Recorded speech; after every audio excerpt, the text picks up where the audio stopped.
విజయవాడ నడి రోడ్డుపై హైటెన్షన్ వాతావరణం నెలకొంది. రీల్ సినిమాను తలపించేలా రియల్ లైఫ్ లో కొందరు యువకులు రెచ్చిపోయారు.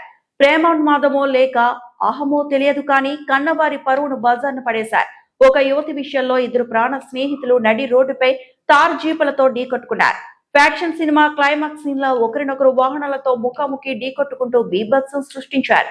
విజయవాడ పటమట పోలీస్ స్టేషన్ పరిధిలోని హైటెన్షన్ రోడ్ లో గురువారం రాత్రి జరిగిన ఈ ఘటన స్థానికులు తీవ్ర భయాందోళనకు గురిచేసింది. బెజవాడ నగరంలో కొందరు యువకుల విచ్చలవిడితనం పరాకాష్ఠకు చేరింది. తాడి గడపకు చెందిన రోహిత్, భారతీనగర్ కు చెందిన ఓం అనే ఇద్దరు యువకులు చిన్నప్పటి నుంచి ప్రాణ స్నేహితులు. అయితే ఒక యువతి వ్యవహారంలో వీరిద్దరి మధ్య మనస్పర్ధలు వచ్చాయి. అది కాస్త శత్రుత్వంగా మారింది. ఫోన్లలో సవాళ్లు విసురుకున్న ఇద్దరు పటమట ఆర్ఆర్ గార్డెన్ సమీపంలో హైటెన్షన్ రోడ్ వద్దకు చేరుకున్నారు.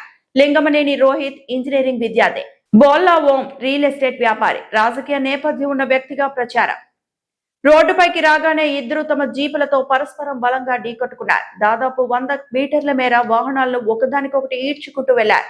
అంతటితో ఆగకుండా వాహనాలు ధ్వంసమైన కసి తీరక చేతుల్లోకి రాడ్లు తీసుకుని కార్ల అద్దాలను పగలగొట్టుకున్నారు. ఈ ఘోర కలిని చూసి రోడ్లపై వాకింగ్ చేస్తున్న వారు, వాహనదారులు భయంతో పరుగులు తీశారు. స్థానికుల సమాచారంతో పోలీసులు రంగ ప్రవేశం చేయగా రోహిత్ అక్కడి నుంచి పరారయ్యాడు. పోలీసులు బోల్లా ఓంను అదుపులోకి తీసుకుని విచారిస్తున్నారు. ఈ గొడవ జరుగుతున్న సమయంలో ఒక వాహనంలో యువతి, మరో వాహనంలో కొందరు యువకులు ఉన్నట్లు పోలీసులు గుర్తించారు. ఈ ఘటనపై సిఐ పవన్ కిషోర్ కేసు నమోదు చేసి దర్యాప్తు చేస్తున్నారు. అయితే ఈ సంఘటన తల్లిదండ్రులకు ఒక పెద్ద హెచ్చరిక. ప్రేమ, స్నేహం పేరిట యువత ఇలాంటి ఉన్మాద చర్యలకు దిగబడటంపై సర్వత్రా విమర్శలు వ్యక్తమవుతున్నాయి. పిల్లల వ్యవహార శైలిపై తల్లిదండ్రులు ఎప్పటికప్పుడు నిఘా ఉంచాల్సిన అవసరం ఎంతైనా ఉంది.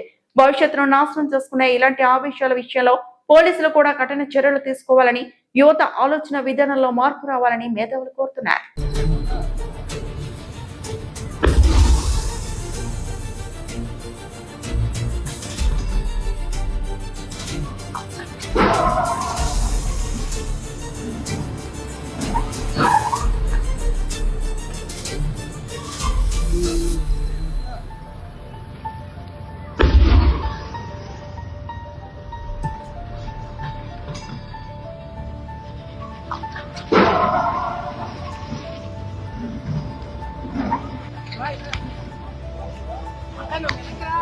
Ano?